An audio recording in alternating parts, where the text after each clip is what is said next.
पूजा पूजा पूजा पूजा ये पूजा पूजा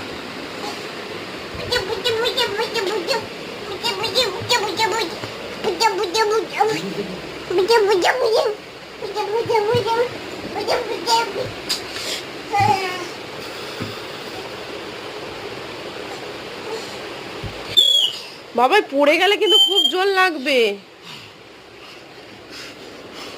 হ্যাঁ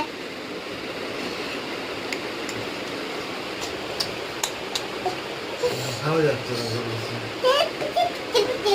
আসো বাবা আসো না না ভাই না না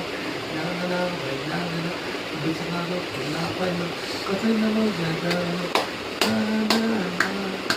আমার ইসলাম কি করি মা কি করি নাকে জল আছে নাক মুছে খাবো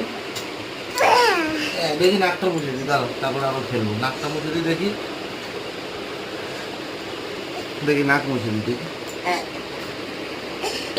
এই দেখো এটা আংটি আংটি আংটি আংটি কোথায় আংটিটা খুলে তো আংটিটা খুলে অত লাফায় না। এই না এই যে আমার এই ছোট্ট জুড়ি যেখানে এই যে মা এগুলো দেখো তোমার কি বাবা দেখো তো বাবা মা দাও তো আমার কাছে সারা রাত কিন্তু অনেক চেষ্টা করেছিলাম পেখমের জ্বরটা না মাপতে, এইটা দাও কিন্তু পেখম কিন্তু মোটেই জ্বরটা মাপতে দিচ্ছিল না, কারণ হয়তো ওর গায়ে জ্বর ছিল আর পায়ের জ্বরটা হয় না অনেক সময় গাটা গরম হয়ে গেল বাবা জানি না কি বৃত্তান্ত, উনিও পেখম দিতে চায় না জ্বর মাপতে, দুষ্টু তো এই জন্য হয়। সে যাই হোক, তো অনেকবার চেষ্টা করেছিলাম জানো তো, মানে একদম রাত্রি 10-11 থেকে চেষ্টা করছিলাম, কিন্তু ওই জন্য সফল হতে পারিনি। এই সময় কিন্তু অলরেডি পেখমের গায়ে জ্বর, কিন্তু আমরা যেহেতু আর মাপতে পারিনি, মানে ও যেহেতু বেশিক্ষণ রাখতে দিচ্ছিল না, ওই জন্য 100 অব্দি এসে আমাদের সরিয়ে নিতে হচ্ছিল। হয়তো আমরা নির্দিষ্ট সময়ের মতন রাখতে পারিনি বলে ডিজিটালটা সেই মুহূর্তে আমি ইউজ করিনি। ডিজিটালটা যখন সকালে ইউজ করি তখন অলরেডি পেখমের গায়ে 103